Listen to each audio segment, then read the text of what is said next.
Good afternoon, live from Toronto and the GBKM network. This is the Chatt Up Show, the show where we chat about any and everything to do with popular culture. I'm your host, Elizabeth Aloyde, and I hope that you are ready to chat it up with me today.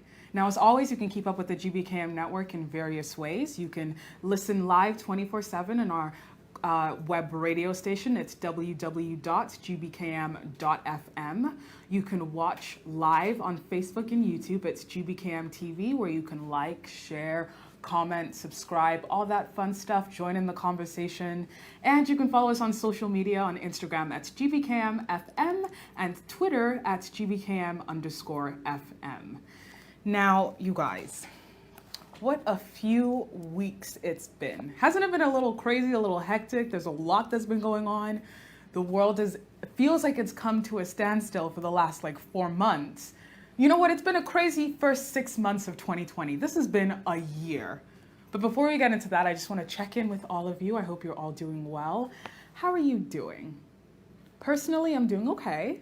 The weather is nice outside, so it's reminding me that summer is here, which makes me feel very happy, but also reminded that we are still in the middle of a pandemic and COVID-19 is still very much real. But speaking of the first 6 months of 2020, we've had a lot. We've had what were considered threats of a quote-unquote World War III. We had the Australian wildfires. Then we lost a basketball legend, Kobe Bryant and his daughter Gigi Bryant, and the 7 others who lost their lives in that horrific helicopter crash. May they continue to rest in peace. And then, just as we were getting over that collective mourning process, we were hit by the pandemic. COVID-19 came and really shook things up for a while. And then now we're in the midst of halfway through our 3rd week of global protesting against anti-racism protests and protests to show solidarity for those who have lost their lives to police brutality. So there's a lot that has gone on this year. A lot. But that's okay. We are taking it all in stride. We are dealing with it. We are evolving. We are even seeing some change. Now, this week has brought about quite a few changes, not only in how we're going to move forward through this pandemic, but also in regards to George Floyd's murder case, the charges that have been brought against the 4 officers who were involved. We're also seeing some changes in some legislation across the United States. And we're seeing some shows of solidarity across the world, showing their solidarity against racism and against the history of racism in a lot of countries that we often seem to forget. We seem to forget our history. But this time has really helped us to remember what's gone on in the world, how we've come and ended up in this position and spot that we're in right now. I think that it's put a lot of things into perspective for us, not only the pandemic, but even the protests that are going on across the world right now. It's been a lot.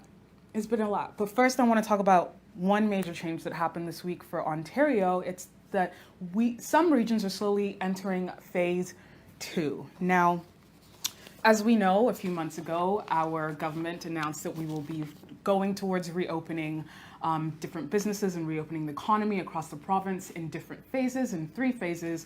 Phase 1 is complete, and now some regions are moving on ahead into phase 2. Now, phase 1 was about protecting and supporting, with $17 billion targeted towards support and relief. And now phase 2 is all about restarting with a gradual, staged approach, and it sure is gradual. The majority of Ontario's public health regions will move forward into phase 2 on June 12th. However, Toronto will not be a part of that because we are not doing enough, apparently, to keep physical distancing and to stay safe.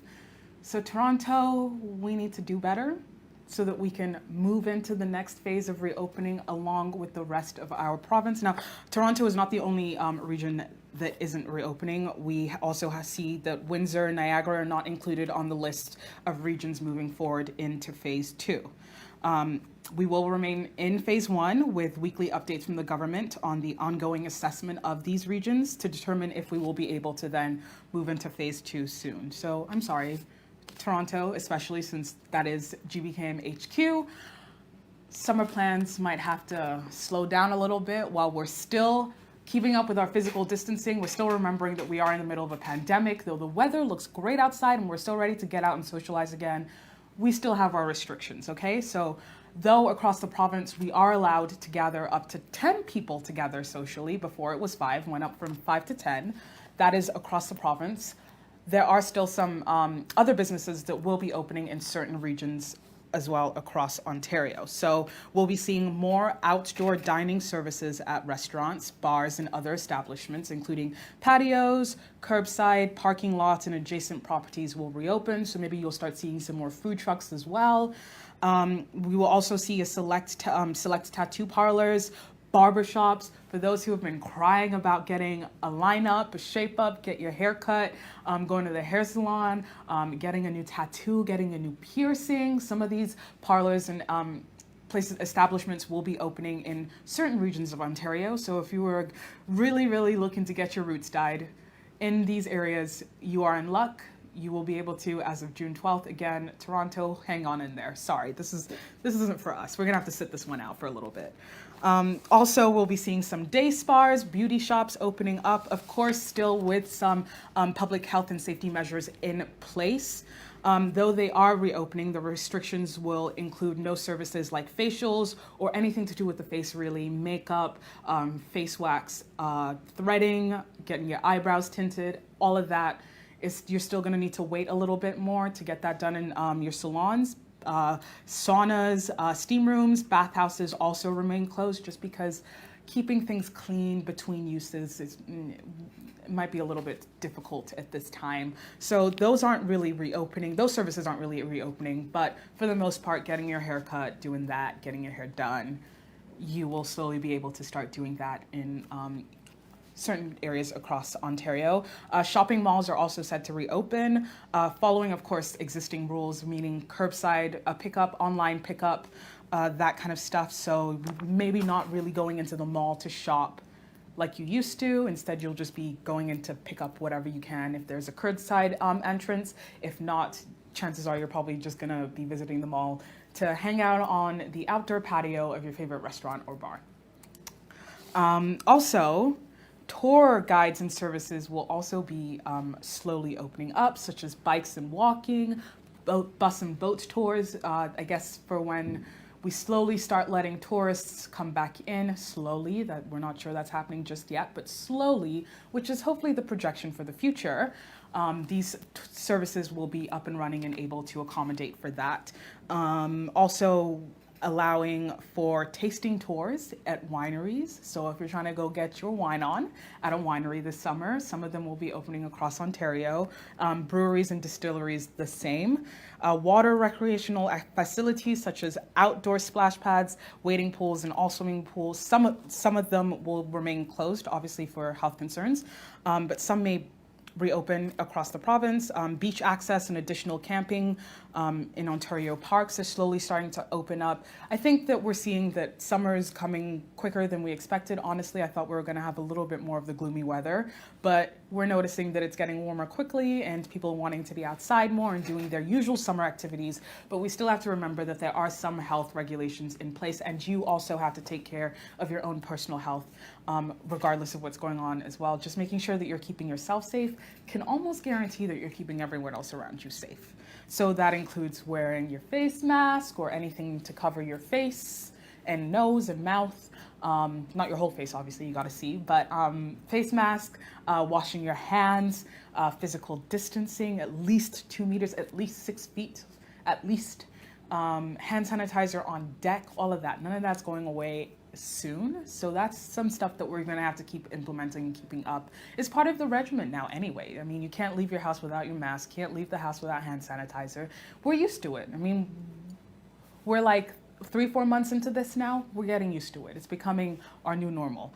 Also available are some drive-in and drive-through venues for theaters, for small concerts, and for animal attractions. Actually, in Toronto, a few weekends ago, the Toronto Zoo opened up their drive-through safari experience. So if you are in Toronto and you're like, I want to do something that's out of the house, but not really out of the house because you're still going to be in your car through the whole route, but that is an option as well, to go visit the zoo and visit the drive-through safari where you can drive through and see the different exhibits and see all the different animals. That's a fun experience. It's new. This is the new world we're living in.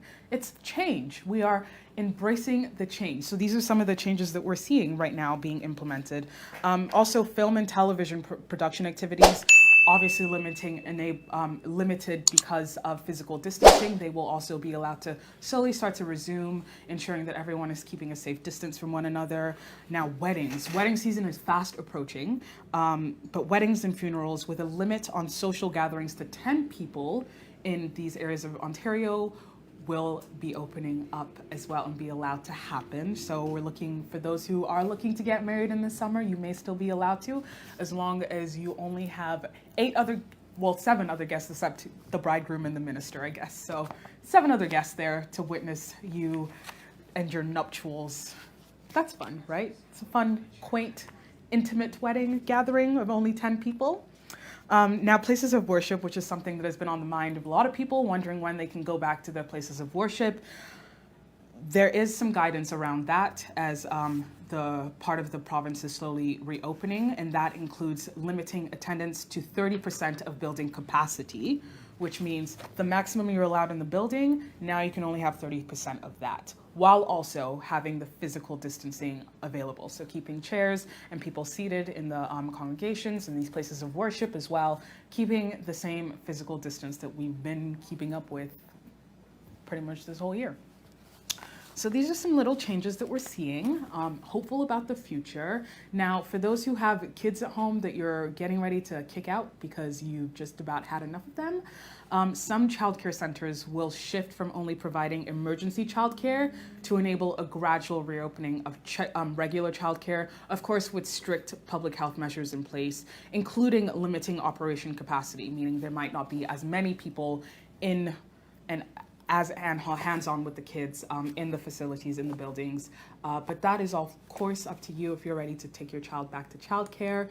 These are just some of the things that are reopening now as the province slowly enters phase 2 of the reopening plan, reopening the economy. Now, non-essential in-person gatherings. Now, this is the one a lot of people care about because they're trying to figure out if they can see their friends or not.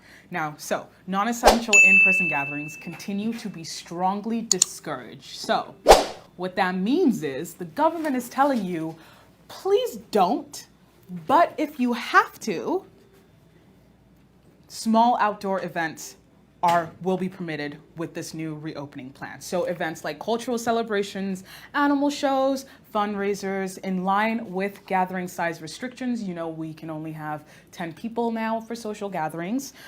So the rules for that is if you do plan to have a small gathering like that, the organizers will need to have measures in place to allow for proper physical distancing in the event space and while waiting to enter. So if you are planning an event in a space, you need to ensure that while within the space, people have enough room to practice proper physical distancing, and it's also in line with the regulations of how many people you can have in the space, and also while people are waiting to enter the space, like when we're lining up for the grocery store, probably still have to line up to get into these small gathering spaces. Just to ensure everyone is staying safe and it's a safe environment inside the event space in general. So, the event organizers are also encouraged to enforce one-way traffic, so only going through one way and going out another, and marked lineup area and timed entry and length of stay to allow for more rotation with the small gathering size. So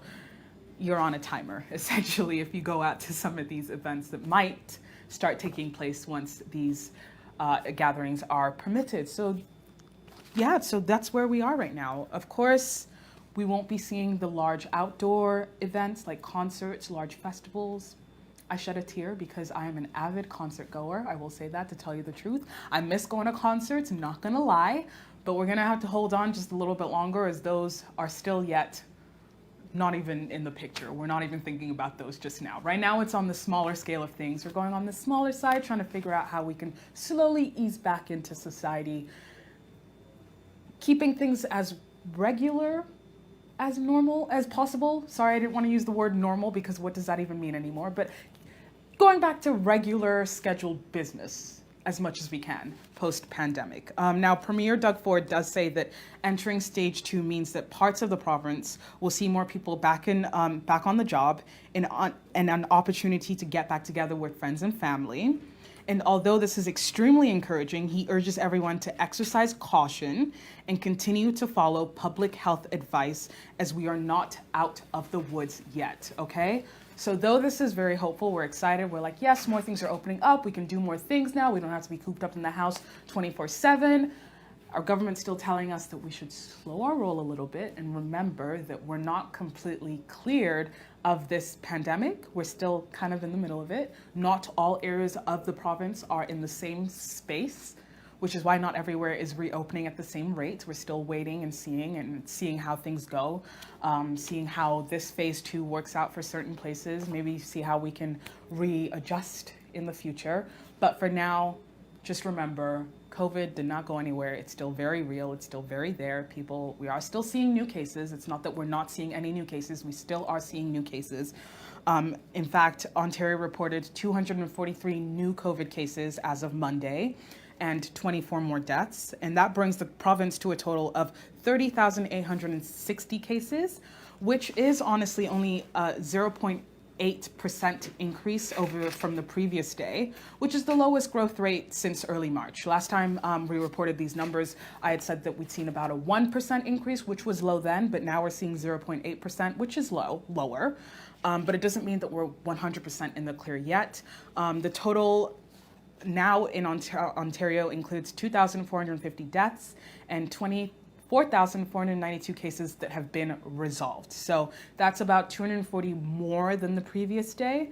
Ontario has also reported a drop in numbers of the people in hospital, going from 635 to 603. So we're seeing more people discharged from the hospital.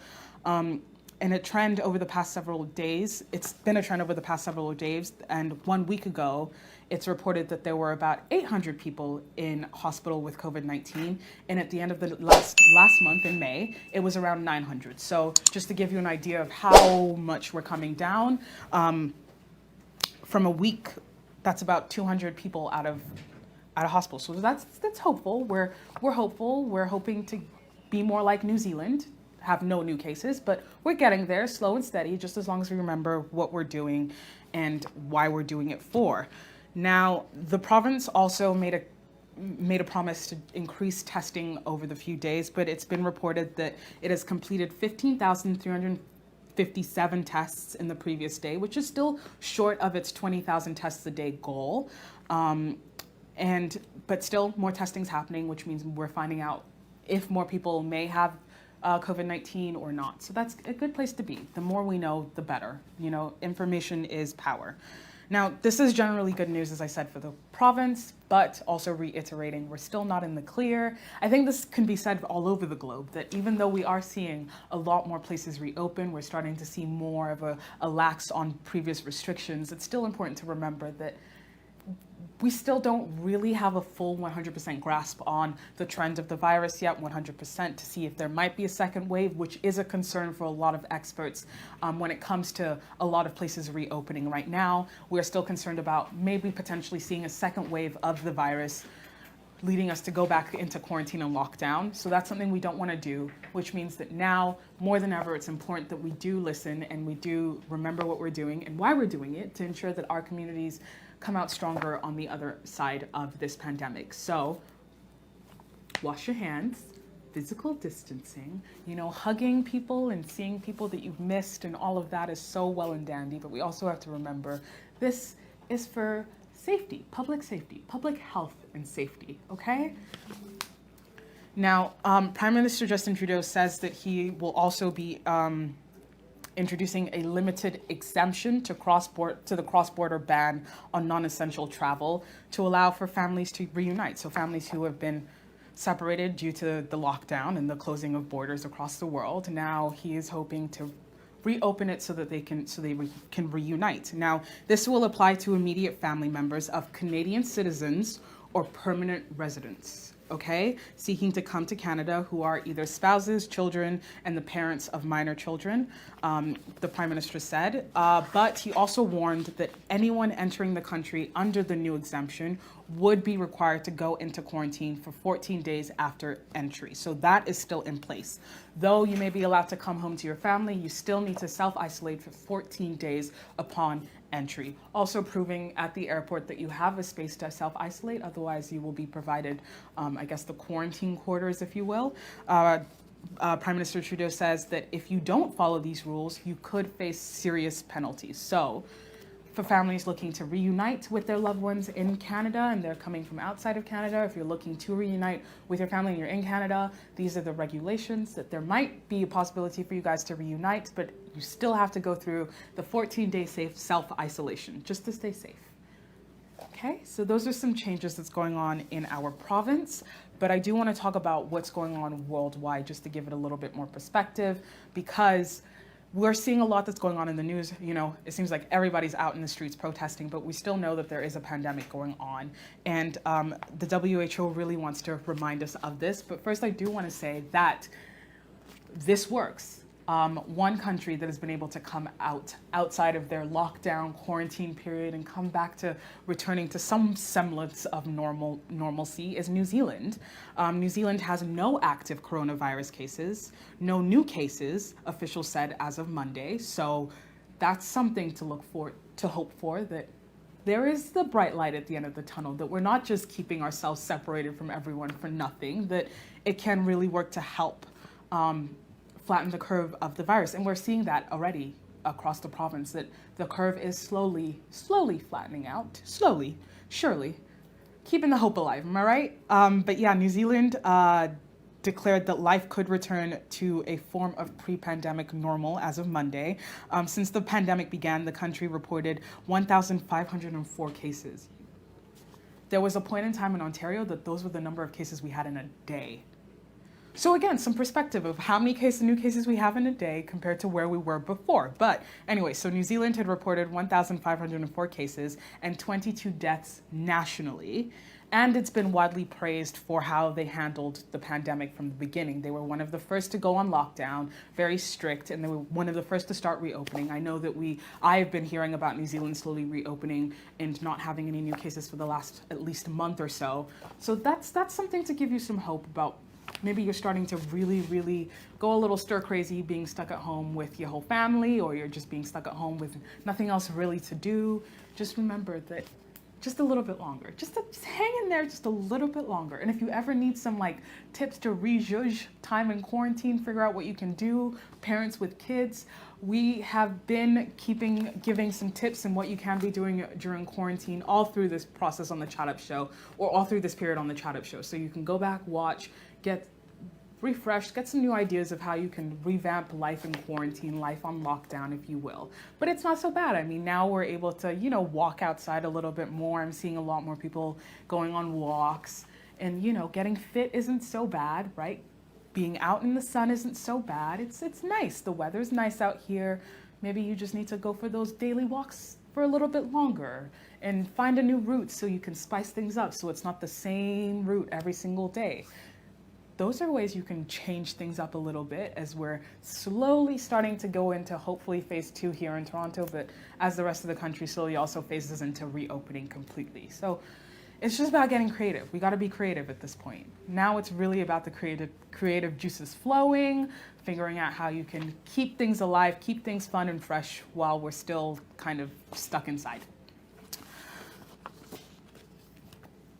Now, despite New Zealand's amazing news, the WHO is still urging countries to remain steadfast in the fight against COVID-19. As of the 9th of June, which was yesterday, over 7.1 million people globally have been infected with COVID-19. So that just gives you a little bit of a perspective. 7.1 million people have been affected globally by this pandemic. We have 7 billion people on the planet. So that's a lot of people who have been affected by it. And there are other ways that this pandemic has affected normal life. I mean, the unemployment rates across the world even is of concern for a lot of people. I know that a lot of us want to reopen the economy because of the economic crash, and some of the stock markets are crashing, but it's also to remember that we had 7.1 million people who were affected by this infected by COVID-19, and we had 406,542 people who have reportedly lost their lives to the pandemic. And this is just in the last 6 months of when it went global. So WHO Chief Tedros Adhanom Ghebreyesus, sorry, I butchered that name, said that although the situation in Europe is improving globally, it is worsening. Okay? So let me just read that again. Although the situation in Europe is improving, globally it's worsening. Okay, so more than 100,000 cases have been reported on 9 of the past 10 days. Yesterday, more than 136,000 cases were reported, to the most in a single day so far. So let me read his words again. He said, more than 100,000 cases have been reported on the 9 of the 10 past days. And yesterday, which he said this as of Tuesday, so on Monday, more than 136,000 cases were reported, which is the most in a single day so far. So we still know that this is still very much a biggest threat. He then went on to say that also the biggest threat is now complacency, adding that most people globally are still susceptible to infection. More than 6 months into this pandemic, this is not the time for any country to take its foot off the pedal. He basically said, keep going, keep fighting. This is not the time that we can start relaxing too much, thinking that it's just disappeared, because we're seeing other countries start to reopen. So maybe it's going to have that domino effect where other countries think that they're in a position to reopen. It's important to take it case by case, country by country, see what's going region by region, if you will, as Ontario's doing, just to see which areas still need a little bit more time to kind of figure things out, or which areas are really ready to move forward in the process of reopening. So straight from the WHO, now is not the time for us to relax. Okay, one thing that came up that was rather surprising was that a country that's been hit almost the hardest by the virus, Britain, only began imposing a 14-day quarantine on Monday for travelers coming into the country. So as of Monday now, they have imposed the 14-day quarantine period for travelers coming back into the UK.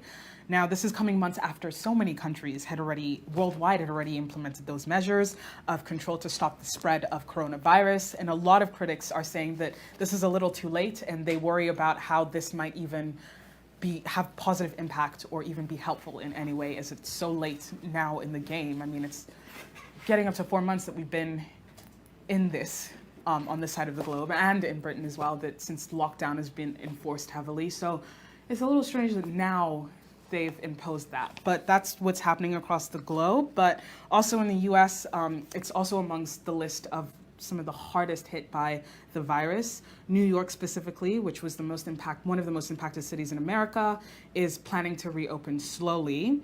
Now, after about 80 days of a stay-at-home order and one of the highest global death tolls, that New York City is hoping to reopen. But despite this semblance of returning to normal and returning to what we thought life was before, things really have changed. I mean, the way we're conducting business, a lot of people are probably going to continue working from home.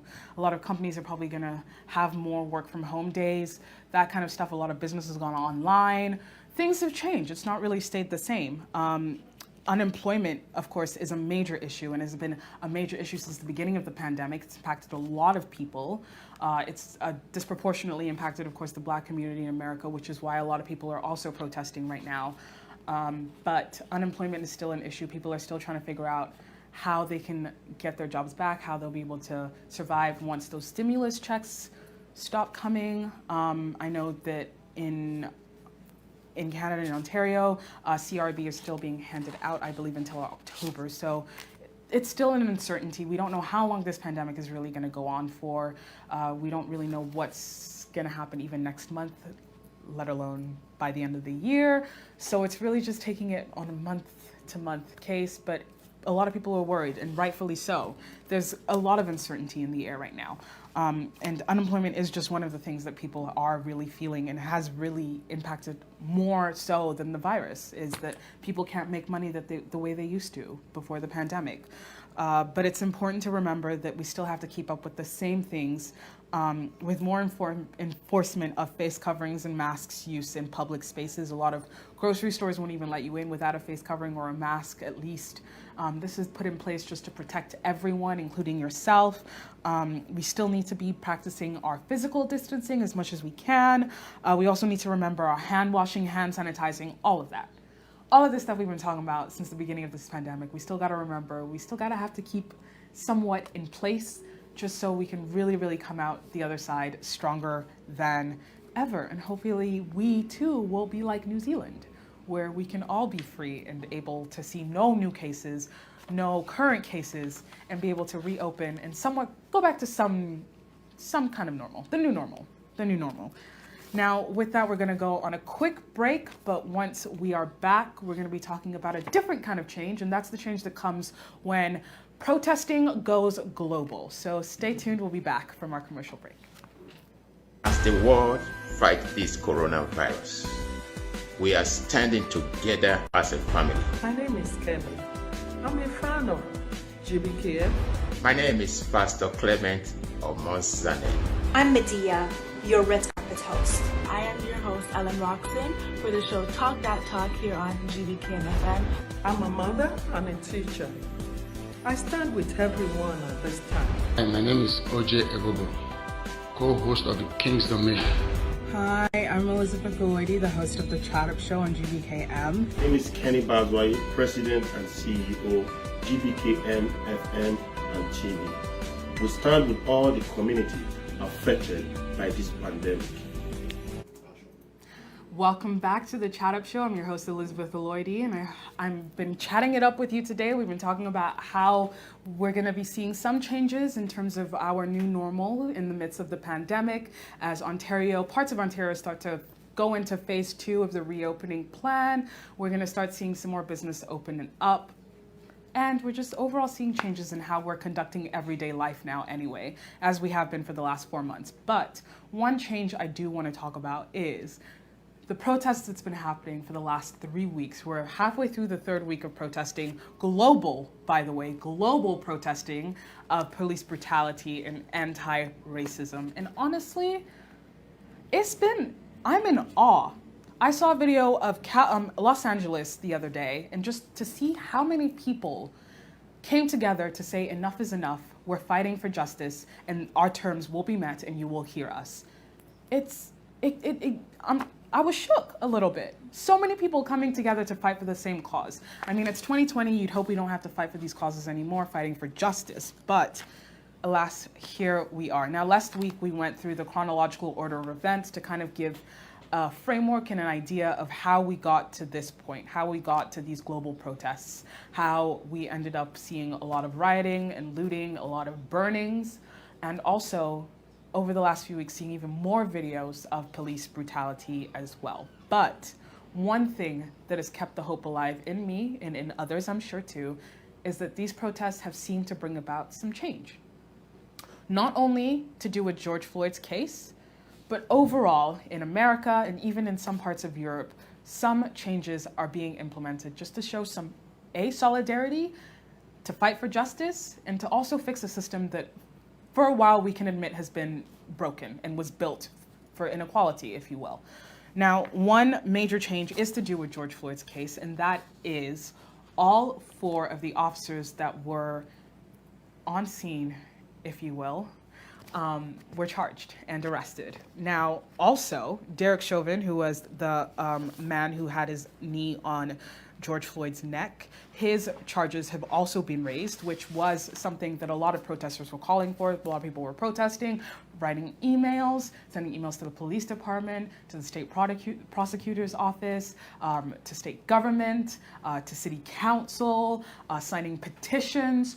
All of this work, protesting, all of that has come together and led to this. So that's just one change that's come from these weeks and weeks of protesting. So Derek Chauvin's charges have been raised from 3rd-degree murder to 2nd-degree murder, which now carries a maximum penalty of 40 years in prison compared to the 25 years for 3rd-degree murder. So that's where we are now. He is still charged for 2nd-degree manslaughter, and now it is 2nd-degree murder. Now, the 3 other officers were also called to be arrested and charged. It took a while, but finally they were arrested and charged with aiding and abetting second-degree murder and second-degree manslaughter. Now, in Minneapolis, the city council came together, held an emergency meeting, and voted to ban police using chokeholds and neck restraints.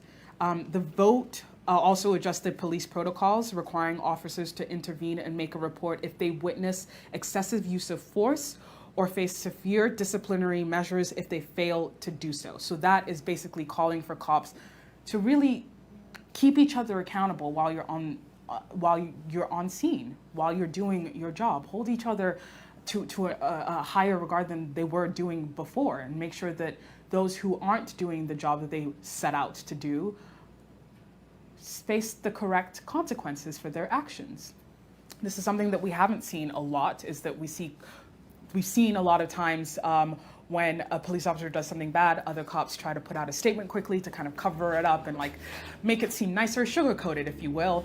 We saw that earlier when there was a video of a 75-year-old man who was pushed by police in Buffalo. And in the original police report, it said that he had tripped on his own.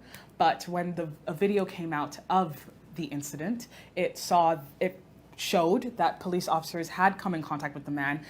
Some pushed him using his baton. The man had fallen over and was bleeding from his ear, and police officers were just standing around, not really helping the old man as he bled on the sidewalk. So that's just an example of what's going on currently, like right now, like last week, current.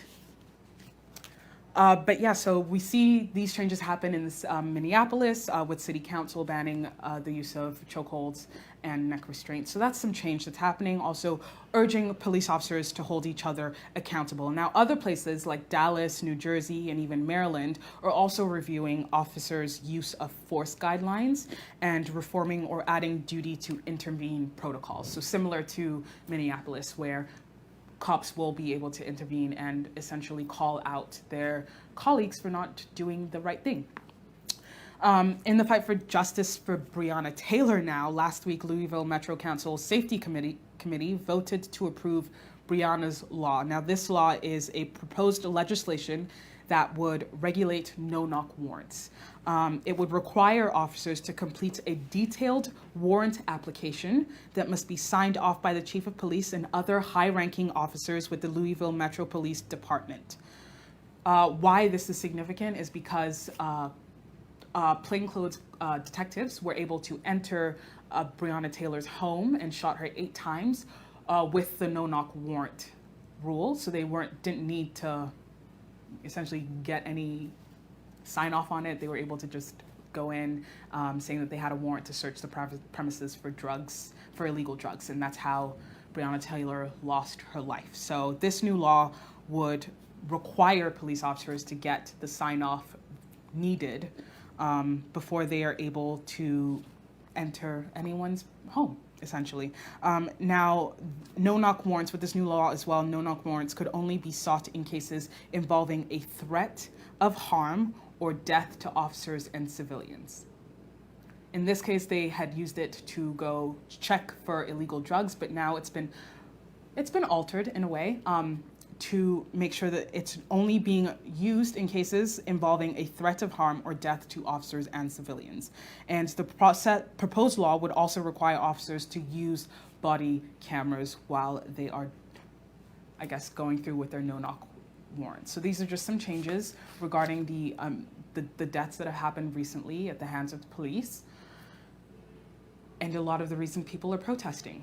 Change is coming. So this is what's changed. It's slowly implementing some new laws and regulation in place to hold the necessary parties accountable for their actions, to ensure that really citizens are being protected and served, and just to ensure that people are doing their job correctly and will face the necessary consequences if they aren't. That's essentially what a lot of people have been asking for. It's what a lot of people have been protesting for so long, is that hold the necessary parties accountable for their actions. So we're seeing some of these changes. Now, on a bigger scale, Democrats have proposed a complete overhaul of police oversight and procedures as of Monday, and a potentially far-reaching, let me say this again. It's been reported that it's a potentially far-reaching legislative mass protests denouncing the deaths of Black Americans at the hands of law enforcement. Now, what this proposal was, they had unveiled the package.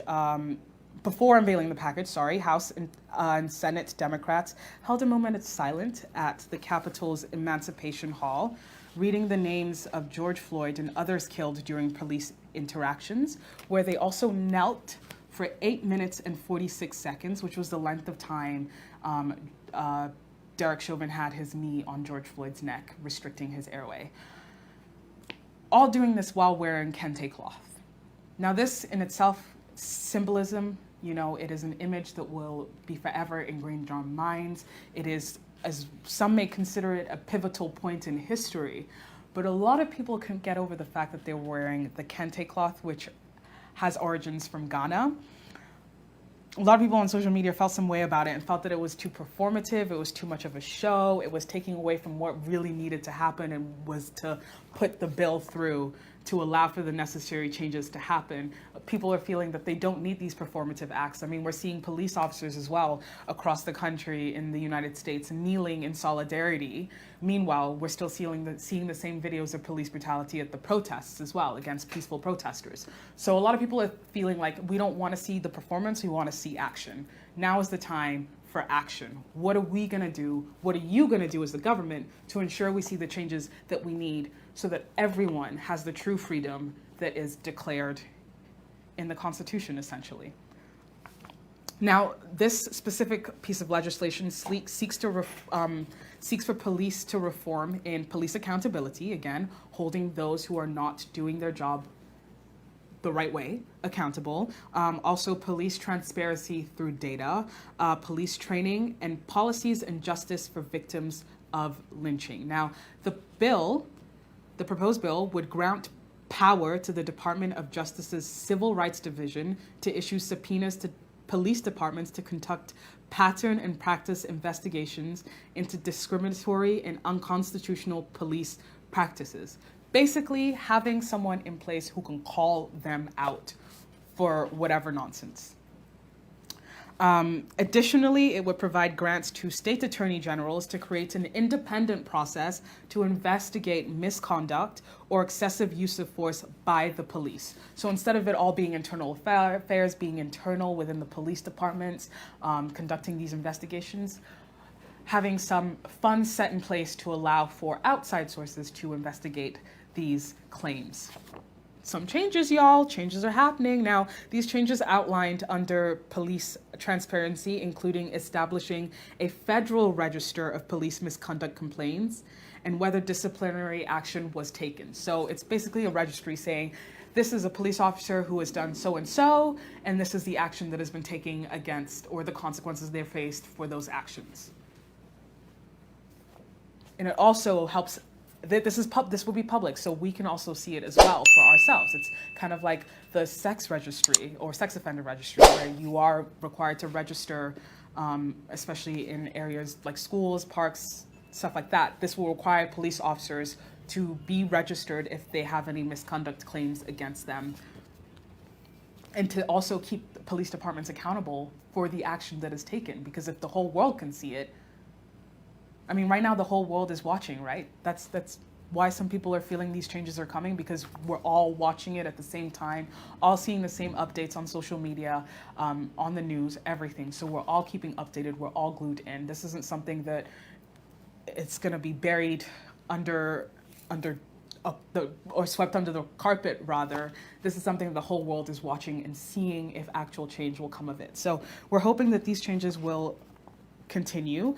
The bill would also require states to report incidents in which use of force was used, and to include the sex, race, ethnicity, and housing status of civilians targeted. So just more transparency and data, just so that we can have more understanding of the statistics to see who's more targeted, which areas are more targeted by police, just so we also have a better understanding of where to allocate resources, right? We know which communities need more help and which communities are lacking. The more we understand the police presence as well, how they are policing in those communities, we'll have a better understanding how to help those communities grow and flourish at the end of the day. So this is really just stuff being put in place to ensure that justice is served, there is equity, and to help our communities overall. That's what it is. We're very big here about community at GBKM, and it's important that we remember what we do does affect our community, which is why every week on the show, I remind you that in the middle of this pandemic, what we're doing is not just for us, but also our community at large. And so these changes is not just for George Floyd or Breonna Taylor. It's also seeking justice as well in some way for Tamir Rice, for Trayvon Martin, for all those who have lost their lives to police brutality. It's a step in the direction of justice and actual action for change. And that's how I see it at this point. Now, the bill will also ban no-knock warrants for officers investigating drug cases, similar to the Breonna law, and it would also prohibit the use of chokehold and would require uniformed officers to wear body cameras and marked police vehicles to be equipped with dashboard cameras. So just revamping the police system, essentially. Now, the bill also calls for justice for victims of lynching, and it would make it a federal crime to conspire to violate existing hate crime laws. Okay, so let's just say that again, because I want us to remember we're in 2020, okay? So the bill also calls for justice for victims of lynching, so the Ahmaud Arbery's of the world, and would make it a federal crime in the United States to conspire to violate existing hate crimes, essentially making lynching a federal crime in 2020. In 2020. This wasn't a federal crime before. Changes coming, action for change, that's all we're about. Now, at a press conference unveiling the bill, House Speaker Nancy Pelosi said that the bill was a first step in targeting systemic racism in the US. It's the first step. We're not done yet. She also went on to say that police brutality is a heartbreaking reflection of an entrenched system of racial injustice in America. True justice can only be achieved with full comprehensive action. That is what we're doing today. This is a first step. There is more to come. So there you have it. There's more change, hopefully, to come regarding policing in America. Now, the bill, however, does not go as far as some activist groups and some human rights groups would like, including the Black Lives Matter and the ACLU. They have also called for funds to be diverted away from police towards social welfare programs. Now, if you have been spending all your time on social media, you might have heard about people calling to defund the police. Defunding the police is now a new call to action. And a lot of people don't really know what that means. We're not sure what it means. What does it mean to defund the police? And in some instances, people are asking to completely abolish and get rid of policing. So what does that mean? Because it sounds a little crazy. It sounds like, the police, yes, yes, there's police brutality, but police are also there to, keep communities safe, as we think. Now, co-founder of the Black Lives Matter movement, Patrisse Cullors, said defunding the police means reallocating those funds to support people and services in marginalized communities. It means instead of funding a police department, those funds from the city's budgets is invested in communities, especially marginalized communities that are often over-policed. Now, Minneapolis officials have announced their intent to defund and disband the city's force altogether. Now, this is the first, I think it's the first I've ever heard of this, of a whole city saying we are going to disband the police department. Now, I'm not gonna lie, when I read this, when I was reading up on this today, I was a little shocked to think that we had gone fully in that direction. I thought it was gonna take a little bit of time before some government officials would feel that this was the necessary step to take. But Minneapolis Council President Lisa Bender told CNN earlier this week that we are committed to dismantling police as we know it in the city of Minneapolis and to rebuild with our community a new model of public safety that actually keeps our community safe. Now, Colors, who is the co-founder, as I mentioned, of Black Lives Matter, said in an interview with a Boston public radio station that this would mean we are reducing the ability for law enforcement to have resources to harm our communities. It's about reinvesting those dollars into Black communities that have been deeply divested from. So this is where their head's at. Now in Minneapolis, the thought of completely debanding the police came as a shock to a lot of us. The thought of even defunding the police is a little still like, people can't seem to wrap their heads around it. But basically what people are calling for is for less of the idea of policing, which can have some negative connotation, and instead putting money into systems that will actually help the community. So more into the mental health sectors, more for social work, more just for like community building. More funds to go towards community building and advocacy. Now, MPD 150, which is a community advocacy organization in Minneapolis, focuses on abolishing local police. Its work has been that's their main premise, is to abolish police, and its work has been spotlighted in recent days because that has been what a lot of people have been talking about, especially since the death of George Floyd. And the organization said that the people who respond to crises in our community should be the people who are best equipped to deal with those crises. Rather than strangers armed with guns, the organization says first responders should be mental health providers, social workers, victim advocates, and other community members in less visible roles. The organization also argues that law and order isn't abetted by law enforcement, but through education, jobs, and mental health services that low-income communities are often denied.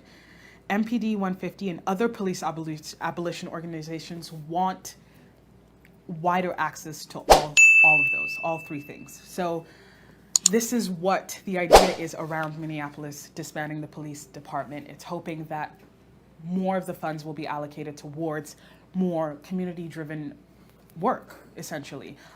Even the council president Bender said that most of the calls they found that most of the calls that they get on through 911 in Minneapolis have to do with mental health distress anyway. So having people who are trained in de-escalating those kind of situations might help more than having police officers who may not have the proper training to help doing that. Now, also more change across the United States is after Californians basically cried and said that this is a proposal that they're fighting for, defund the police. The Los Angeles Police Department budget was going to increase to $1.86 billion, but Los Angeles Mayor Eric Garcetti agreed to slash between $100 million to $150 million from the proposed funding. These are just small steps that the government is moving towards listening to the citizens and trying to make a change. So in California, we're also seeing changes regarding the police budget. The mayor is hoping to slash about $100 million to $150 million, which is a lot of money. But I mean, compared to the budget increase that they were looking at to a $1.86 billion, that is a lot of money, you know, but it's just the steps going towards actually listening to citizens, actually hearing what they're calling for, people signing these petitions, people protesting, people calling up, emailing all of their local officials, politicians, government, levels of government, all of that. This is what it has come to in the last 3 weeks. All of that has accumulated to these changes. So let's just let that sink in for a little bit. We have a city that is planning on disbanding the whole police department and looking to reorganize the structure of the city to ensure that the communities are staying safe and have the proper tools and resources to ensure that the communities are staying safe. We have another city across the United States who's hoping to reduce the amount of money given to police officers. Even New York is looking at the budgets for the police department. All of these changes because we are halfway through week 3 of some real protesting. Some people are even calling this the revolution. I mean, if it's bringing up change that will actually impact lives at this level, maybe Maybe it is. Maybe it is a revolution. Now, a 2017 report published in the Nature Research Journal, which focused on several weeks in 2014 through 2015 when the New York Police Department was purposely pulled back on proactive policing. The study found that there were 2,100 fewer crime complaints during that time. Now, a lot of people are probably thinking, well, yeah, I mean, if the police isn't there, who are they calling? They can still call the police if the police isn't physically in the neighborhoods. But they found that not having as many police officers physically roaming around neighborhoods, there was a 2,100 fewer crime complaints during that time. So that just gives an idea of what over-policing looks like, and maybe easing back on that just a little bit more on what that looks like. Now, this is a study that was published in 2017 and took place in 2014 and 2015. So I'm sure if there are more studies that are taking place about what policing looks like in various areas, it will give a clearer view of those areas of what's going on and what needs to be changed and what needs to be amended in constitutions and legislation and bills and laws and regulations, all of that. So just having these studies, and it's another reason why Democrats are proposing that more transparency from police regarding data of arrests of people that they're interacting with, just so information is power. The more you know, the more you can better understand how to fix the system. And that's why a lot of people are speaking out now, especially because if you don't know what's going on in the world around you, how can you fix it to make it a better place? Which is why people are protesting, which is why so many people are gathered in the streets during a pandemic to show that they are in solidarity with justice. Now, another change that came was that in Bristol, in the United Kingdom, a statue came down, and it was brought down after many, many years of citizens calling their local officials to take it down. Instead, now protesters decided that they will take matters into their own hands, went and pulled down the statue, rolled it through the streets of Bristol, and then dumped it in the harbor. Kind of like tea. It's like history repeating itself. Now, the reason this statue came down was because of its relation to slavery and the history of slavery in the UK. This statue was of Edward Colston. He was significant because he had, for one, it's significant that this happened in Bristol because one, Bristol's fame and wealth were built on the trade, and Colston was one of the most infamous and wealthy slave traders. So Bristol was kind of like a little bit of a hub of slave trade, and Edward Colston was one of the most infamous and wealthy slave traders. And there was a monument commemorating his work in the slave trade, essentially. So people felt that why would we be celebrating someone who would cause so much hurt and anguish for a whole group of people, and we're celebrating them by having this statue up in 2020. These activists said, not today, not on our watch, and decided to bring down the statue. Now, of course, a lot of people were angry, and they were like, how are you going to do that? That's defacing public property. You should have gone through the necessary channels. But a lot of activists have come out and say, we did try to go through the necessary channels, but no one was listening to us.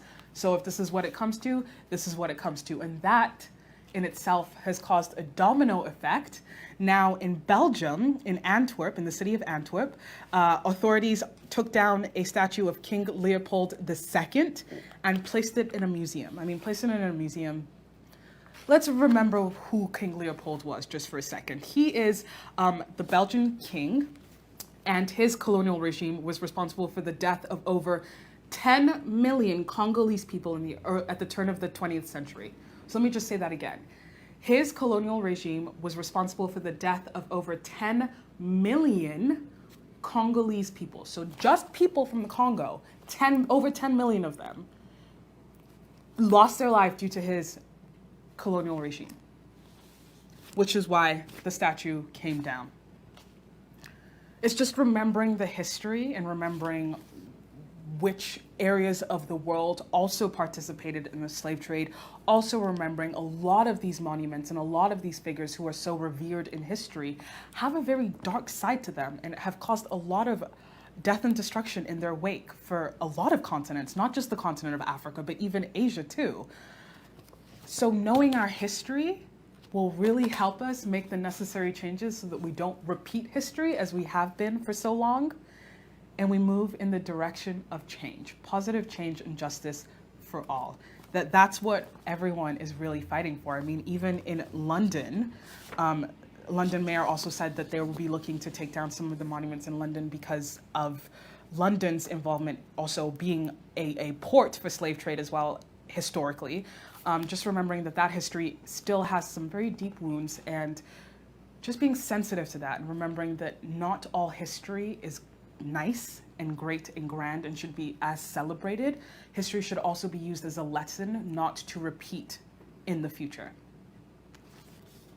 And on that note, I will say goodbye to you, my lovely chatters. It has been so good chatting it up with you today. As always, you can keep up with the GBKM network various ways. You can listen live 24/7 at www.gbkm.fm. You can also watch live. I see all of you joining in the conversation on Facebook as well. Thank you so much every week.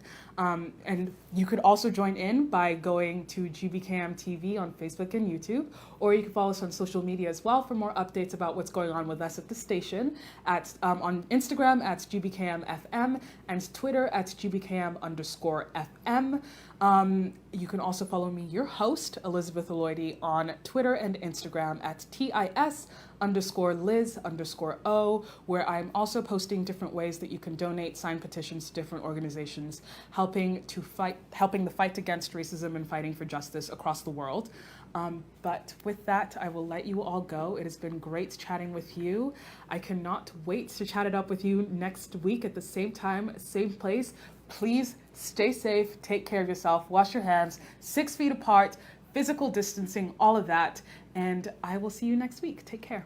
As the world fights this coronavirus, we are standing together as a family. My name is Kelly. I'm a fan of GBKM. My name is Pastor Clement Omozane. I'm Medea, your red carpet host. I am your host, Ellen Roxon, for the show Talk That Talk here on GBKM FM. I'm a mother and a teacher. I stand with everyone at this time. And my name is OJ Ebobo, co-host of the King's Domain. Hi, I'm Elizabeth Aloidi, the host of the Chatt Up Show on GBKM. My name is Kenny Bazwai, President and CEO, GBKM FM and TV. We stand with all the community affected by this pandemic. As the world fights this coronavirus, we are standing together as a family. My name is Kelly. I'm a fan of GBKM. My name is Pastor Clement Omozane. I'm Medea, your red carpet host. I am your host, Ellen Roxon, for the show Talk That Talk here on GBKM FM. I'm a mother and a teacher. I stand with everyone at this time. And my name is OJ Ebobo, co-host of the King's Domain. Hi, I'm Elizabeth Aloidi, the host of the Chatt Up Show on GBKM. My name is Kenny Bazwai, President and CEO, GBKM FM and TV. We stand with all the community affected by this pandemic. As the world fights this coronavirus,